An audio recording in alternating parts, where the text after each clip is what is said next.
Ladies and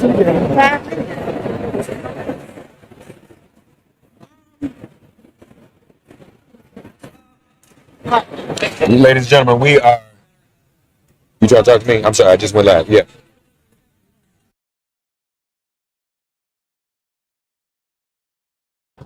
Folks, we are live from the DNC once again, and we're joined now by one of the Capitol Police. As many of you know, I have the dubious. How many Harry done with us? How many years have you been on Capitol Police? Over 15.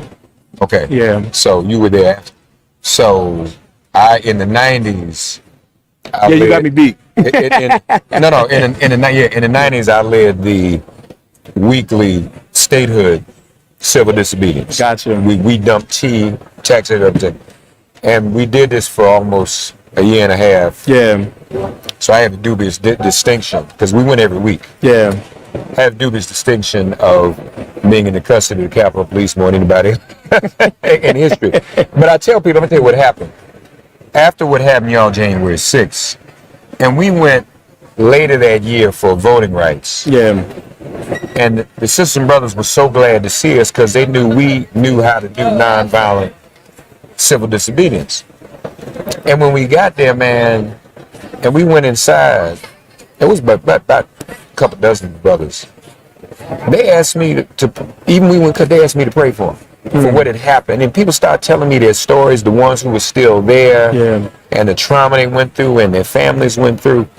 So, bro, I just want you to know, man, that we empathize. That was out of control. Yeah, that's an understatement.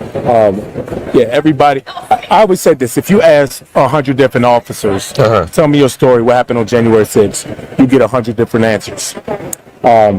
However, all of them will reflect trauma of some capacity, and not just the officers. I say that the American people, what they watched, what we saw, what they saw with their own eyes, what we went through.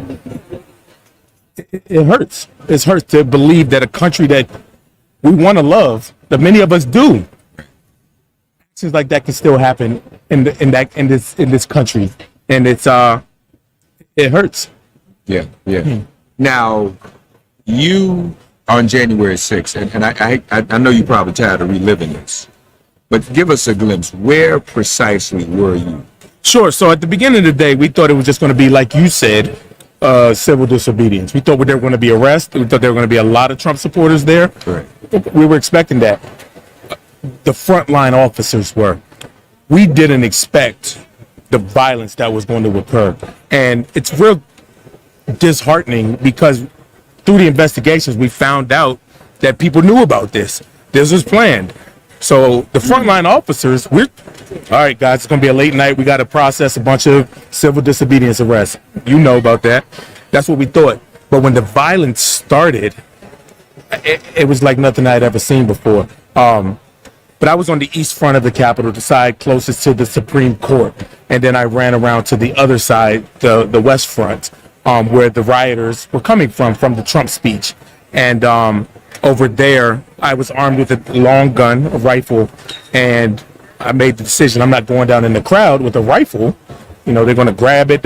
Right. So I did like a little overwatch, and so many officers were being attacked, bloody, beaten, sprayed with pepper spray, bear spray, raid, WD-40. These guys were using WD-40 and spraying us in the eyes with it. So many officers were catching that. I, in my overwatch position, was in a place to give them aid. Wait. I just want to get straight. WD-40. Who sprays WD-40 on people? Does that ever happen before? I never heard that. Never seen it before. Raid, bug and wasp. But who thinks to bring? Hey y'all, let's bring some WD-40 up here to spray on people. Who even think? Okay, go ahead. I'm sorry. Yeah, don't even try to comprehend stuff like that, because you're dealing with irrational people. So rational people can't comprehend that thought process. So I was in a position to give aid and comfort to officers who were down on the front lines, because the inauguration stage was built and I was directly on the stage above it. The inauguration was scheduled to take place 16 days later. Right. You know, and that construction is up. It was up. Yeah, it was up. So it wasn't our natural perimeter that we usually have on non-January 6 days, you know. So I was just able to help officers as many as I can, get them back into fighting shape, so to speak, so they can get back out there and continue to hold the line. And then throughout the day, you hear calls on the radio, officer need help in this location, officer needs help there. And I would just respond to wherever officers needed help. And that was just all day long because we were outnumbered. Our former chief wrote a book and it said outnumbered 58-1. So for every one officer, there are 58 people.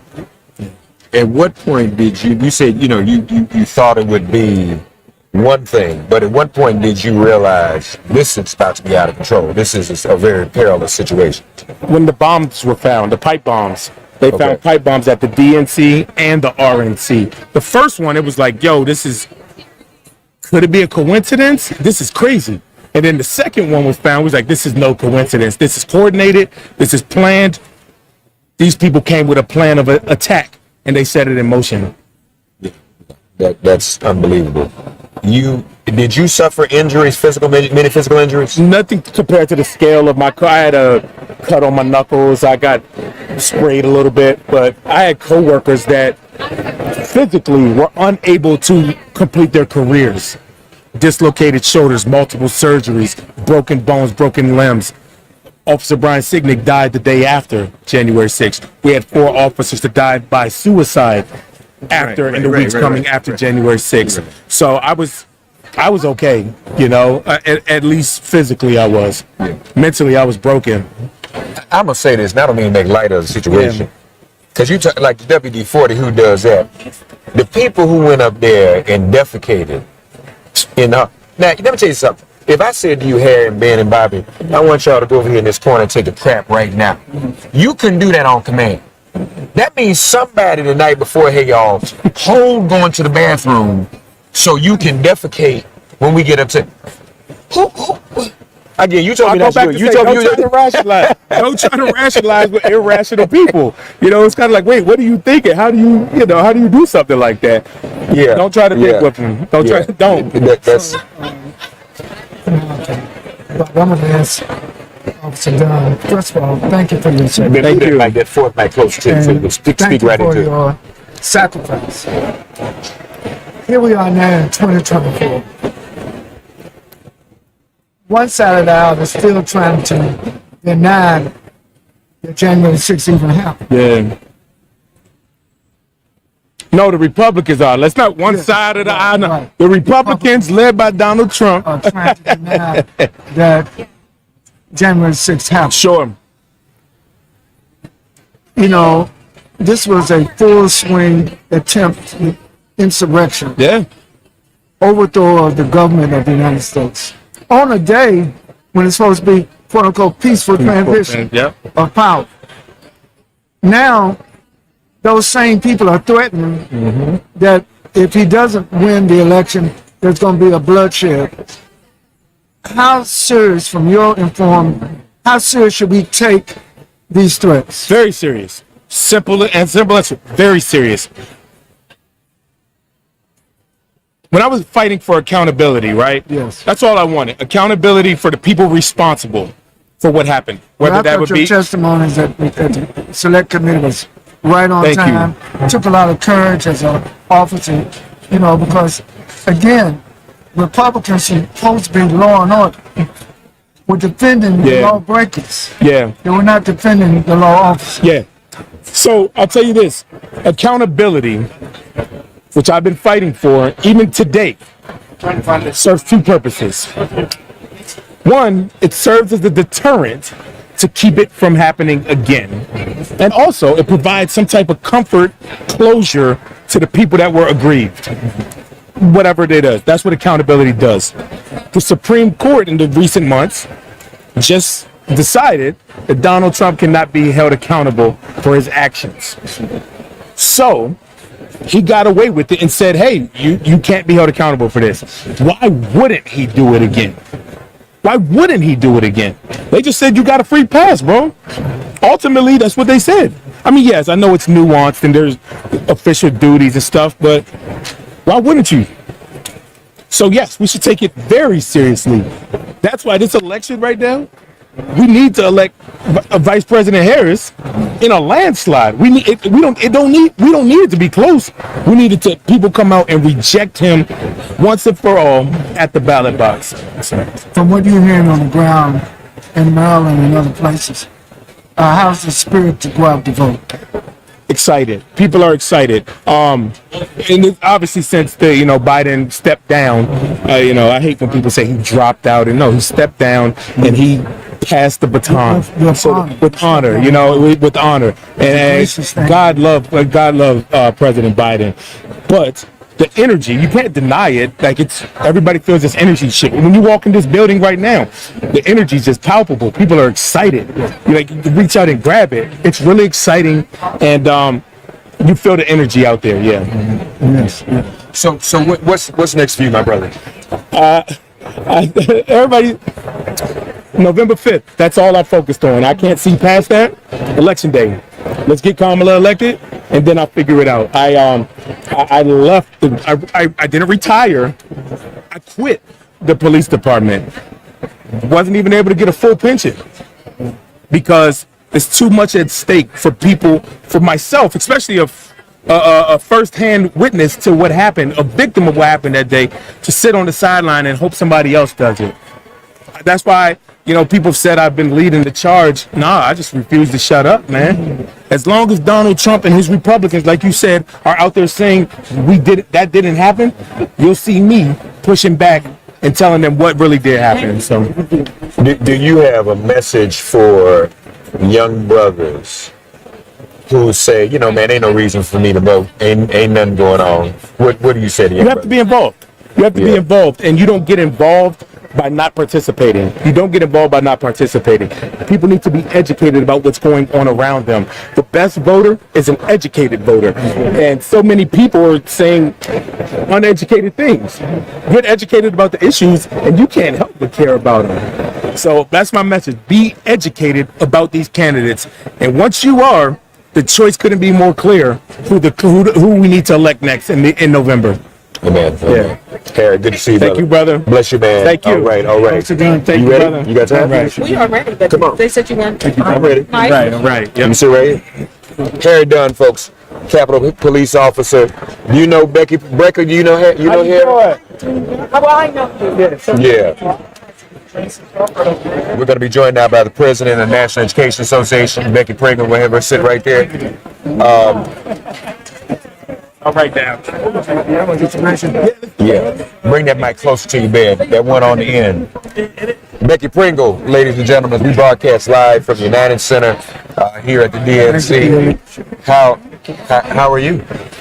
I'm good. Thank you. I like that. Folks all colorful here celebrating. How you feeling about this? I am feeling excited, energized, ready. We're gonna win. What would a Kamala Harris presidency mean for teachers? Well, we always talk about when people tell you who they are, you should listen. In Kamala, we actually have evidence of what she has done. The Biden-Harris administration has done so much for educators, for our students, and for our schools that we kind of forget half of what they did. So you may or may not remember that Kamala Harris helped to make sure that we had that deciding vote in passing the American Rescue Plan. That brought billions of dollars to our schools. And they were very specific about how that was to be used. It was to be used to raise teacher salaries. It was to be used to make sure that our students have the resources they need. It was to be used to provide mental health support. It was to be used to have enough educators so that we could actually provide the kind of individualized attention that we know our students need, and especially as we continue to deal with the aftermath of COVID. Yeah, that's very, very important. The NEA is a political force unto itself. So I know you all are all in. What can we expect to see? What are you all going to do in terms of getting the vote out and whatnot? We're going to do what we do. What we do is we organize, Right. we mobilize, and we proselytize. Yes. So we're gonna tell the stories of real students, real educators, real families, real communities that whose lives have been impacted in these last few years. And so as Vice President Kamala Harris and now her teacher running mate, can I just say? And that's I mean, I can't even. It was wonderful having Dr. Jill right there in the White House. She was a huge, great partner, an NEA member. Tim, of course, is too. But to have somebody who was in a governor in the governor's mansion, who actually passed the largest increases to education funding, raised those teacher salaries, made sure that we had mental health support, all of those things. He did it. So we have in both Vice President Harris and in Tim Walz, we have proven records. And it's not just about that. We have the vision that they have laid out that will, as I imagine it, they will reclaim public education as a common good and transform it, help us to transform it into a racially and socially just and equitable system that prepares every student, everyone. Are there battlegrounds where NEA is stronger than in others, battleground states? We are in 3 million members. Right. We're the largest union in this country. We have members in every single congressional district. Okay. And so in what's historically called battleground states, as it relates to the presidency, yes, our members are there. In fact, we just held a training, we're the largest, NEA has the largest number of delegates to this convention than any other group. So we did a training yesterday for them because this is great and we're having a wonderful time, but we have to get to work. So we trained them how to tell their stories. We trained them on communications. We trained them on having those one-on-one conversations, organizing one-on-one, so that we could actually turn out the vote. We could register folks to vote, turn out the vote, tell the stories of Kamala Harris and Tim Walz in a way that's powerful and compelling. So that we'll continue to do that. But we've already hit the streets. We're knocking on doors. We're making sure that everyone hears from educators. We are still the most trusted voice in any community. Yeah. So we're going to make sure our voices are heard all over this country. And help people, because we don't want to take this for granted, how devastating it would be for Trump to get back in office and abolish the Department of Education. I don't think people. I know that people don't understand. When I was out, I taught 8th grade students the wonders of science for over 30 years, and honestly, even I didn't know all of the programs that impacted my kids in my classroom that came from the Department of Education. So in addition to the American Rescue Fund money that the Department of Education helped to make sure that it went to the places that I talked about, that the Department of Education has the Office of Civil Rights. And that is where we protect the rights of our students. That is absolutely critical for the federal government to play that role. Because if we go back in history, we know that education was part of the civil rights legislation. Absolutely. And so the Department of Education helps to oversee that. They play a critical role in the education of our students, but especially in terms of equity and access and opportunity for those students who come from those historically marginalized communities. Yeah, that's very, very important. So, folks, NEA is doing its job, doing its very, very important work. You feeling confident?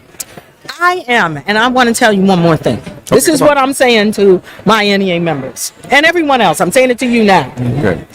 We're going to win the presidency. We're going to win. But what I've been saying to everyone is we must win all the things.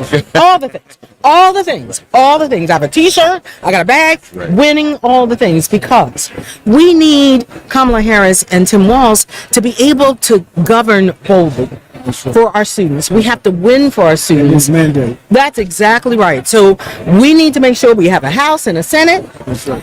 And for our educators, we need to make sure that we have school boards who aren't banning books That's right. Right. That's very and allow us as professionals to make teaching and learning decisions. Constitute who's on the school board. Yeah. We need to clean out some of these state legislators up and down the ticket. That is So correct. we got to win from the top to the bottom of the ticket. That is correct. And you know, we have the capacity to do it in our communities. We do. You know, it's not like this is some impossible dream.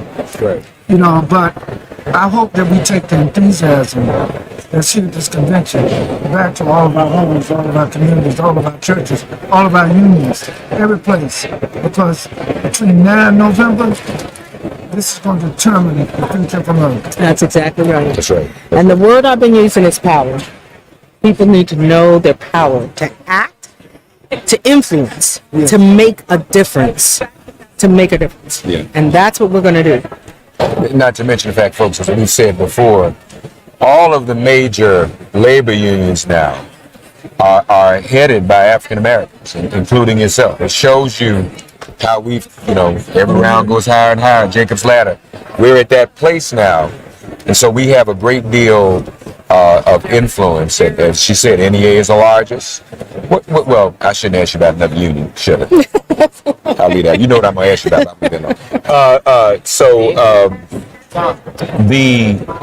This is very, very important.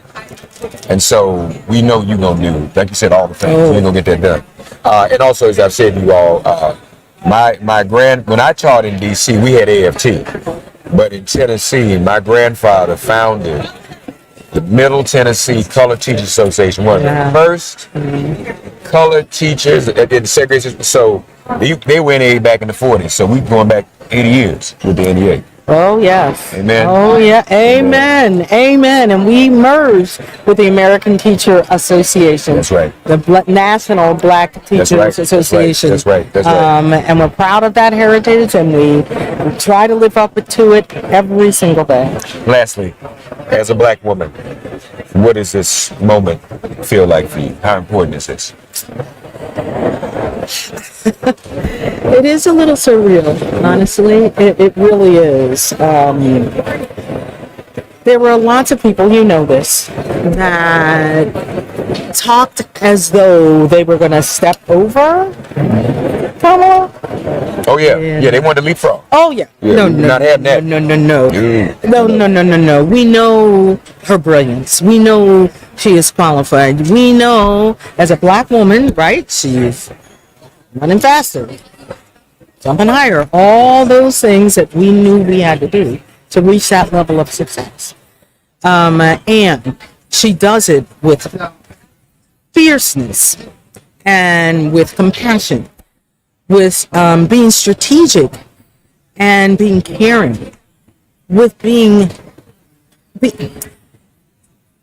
just living into her own power and collaborating with others. That is how she has gotten to where she is, and that's how we know that she will lead us forward. I know, Madam President, we're out of time. I just want to say, you represent the black press of America. We salute you. We all, listen, none of us would be where we are today without black teachers. Hello. I know that. None of us. That is None of us. No. All of our leaders had teachers. That's right. And so we would not have a freedom struggle without teachers. That's right. So I just want to salute you on behalf of the Black Press of America and say we want to help you distribute that messaging, help you with your organizing, mobilizing. You can count on the Black Press. I know I can. And we know we can count on NEA too. That's right. That's We're right. Thank you so We're much. going So to get it thankful for done. you, so proud of you. Wait a minute. I don't want to be in disrespect. Which one are you? Are you AK or what are you? You had to go there. See, no, I'm not. I'm not either. Okay. I'm not either. So I'll wear my pink And I wear my red. Hey, that's right. Where'd you go to school, by the way? Where did you go? I went to Pitt, University of Pennsylvania. Pittsburgh. Okay. Very good. Hey, man. Yes, all right. I did not pledge. I was a fierce activist on the campus of Pitt. Of course. Trying to make sure that we lived into keeping our Black Studies department and growing it. Absolutely. And so that's what I was spending my time doing, protesting and being an activist. Where's home for you? Philly. Philly, okay. Yeah, I'm a Philly girl. We're going to deliver Pennsylvania, you think? Absolutely. Are you kidding me? Oh, done. And NEA is strong here, too. We are strong everywhere. We are the largest union in Pennsylvania. Is that right? Okay. Yes. Got it. Becky Pringle, President of the National Education Association. We love you. Thank you. Good to Thank see you. All right. Let's go get this done.